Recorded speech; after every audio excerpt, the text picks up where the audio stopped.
Payment Links lets you accept one-time payments and recurring subscriptions with just a few clicks. And now Payment Links are integrated on Zapier. To talk more about how to use Payment Links to share payment pages anywhere you'd like, whether it's social media, text, or email, I am joined by Cass, a software engineer on the Zapier team. Thanks for joining, Cass. Thanks, Charles. All right, Cass. So what is Zapier? Zapier lets you automate tasks with no code. It connects together over 4,000 apps like Facebook, Slack, Google Sheets to help you handle lead management, build marketing automation workflows, create reconciliation flows, and more. Some of the popular ways to use Zapier include getting notified about a new purchase, keeping track of data by logging it into a spreadsheet for future tasks like fulfillment or an email newsletter. We work with businesses of all sizes, from solopreneurs standing up their first product to whole companies building internal tools for the entire team. That's super cool. So how do you actually build an automation with Zapier? What are the pieces and parts and steps and such? It's pretty simple to automate tasks on Zapier. We call it building zaps. You're essentially telling apps to follow a simple command. When this happens, do this. Every zap has a trigger and one or more actions. A trigger is an event that starts a zap, and an action is then what your zap does. For example, as a simple overview, we'll cover it in more depth soon. New payment links can be automatically created when a row is added in Airtable. The trigger is the new Airtable row, and the action is a new payment link. Oh, that's super cool. So since we know what we can do with payment links in Zapier, and it sounds like there are tons and tons of possibilities, let's actually try it out. So I have my Airtable here, which for those who haven't used Airtable, it's a bit between a database and a spreadsheet.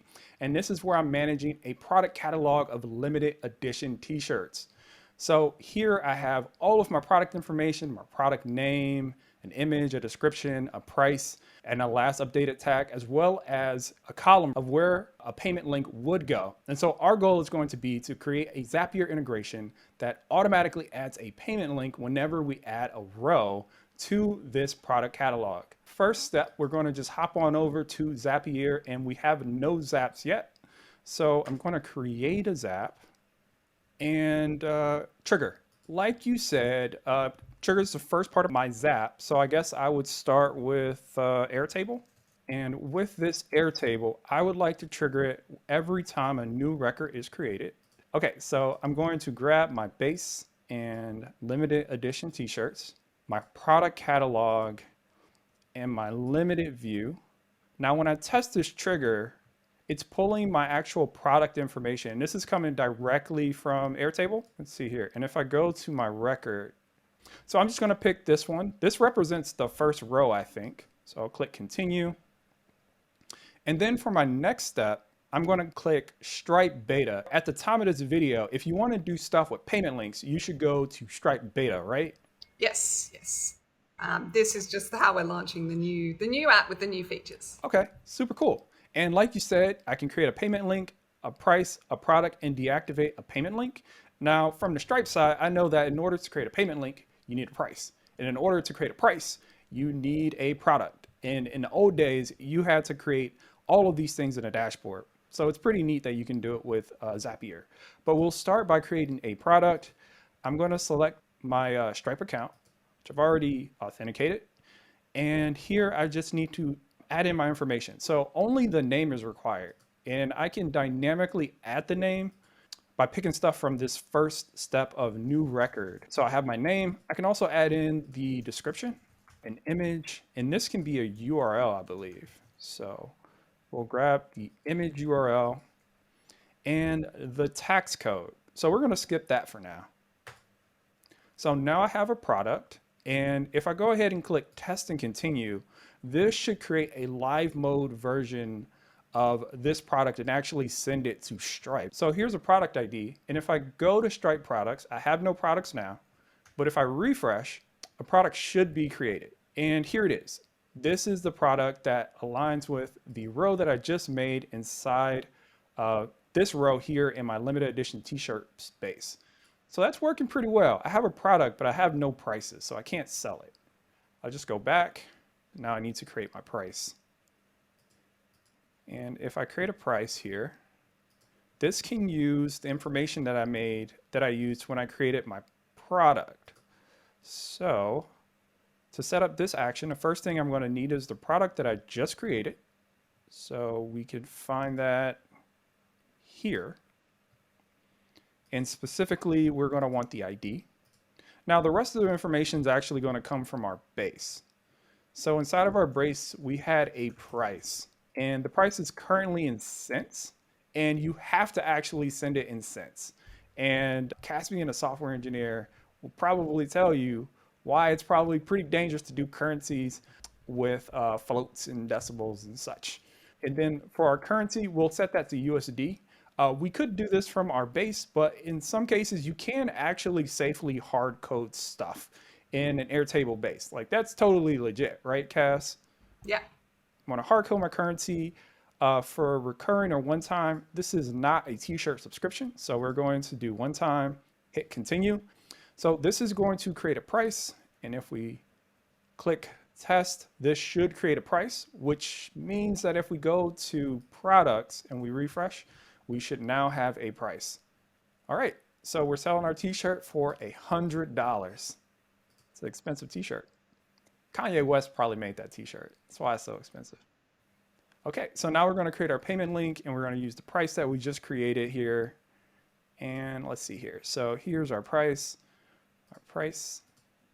and we can set our quantity, or we can do like adjustable quantities, but these are limited editions, so you can only buy one. We can set collect tax automatically to true, but it's exclusive anyway. We can choose to allow promotion codes, but we haven't set anything up. And also, it wouldn't really make sense to have promotion codes for a limited edition t-shirt. Now, in terms of collecting addresses and shipping addresses, that is important for fulfillment. So we'll select that. And for allowed countries, we're just going to do the United States. We can actually do multiple options here, as long as it's comma delimited, it seems. And then phone number, we can select true or false, but for our use case, we don't actually need it. And then finally, when it comes to payment links, you have the opportunity to either show a confirmation page that's hosted on the Stripe payment page or redirect back to your site. In my case, I don't have a website, so I'm just going to show a confirmation page, and I can put in a nice semi-dynamic message like, thank you for purchasing, and then we can add in the name of the product. So the product name, this product name. And right now it's the original Henley shirt number 1. But if this Zap were to run on a different product, I think it would show a different name. This is all dynamic, right? This name is dynamic. I can actually kind of have something like a template like this. Exactly, yeah, that's all dynamic. So this is like showing you to give you confidence of what the data would look like when the Zap ran, but when the Zap actually runs, it's all totally dynamic. Whatever info is in the Airtable will be what comes through to all these Stripe steps. Oh, that's awesome. Okay, so let's give this a shot here. Let's create this payment link. And we're going to click test and continue. And this should create a payment link inside of Stripe, and it has. We can actually see the link here. So this is a live mode payment link here. So you can see we have our product page, which I've made Zapier orange on one side.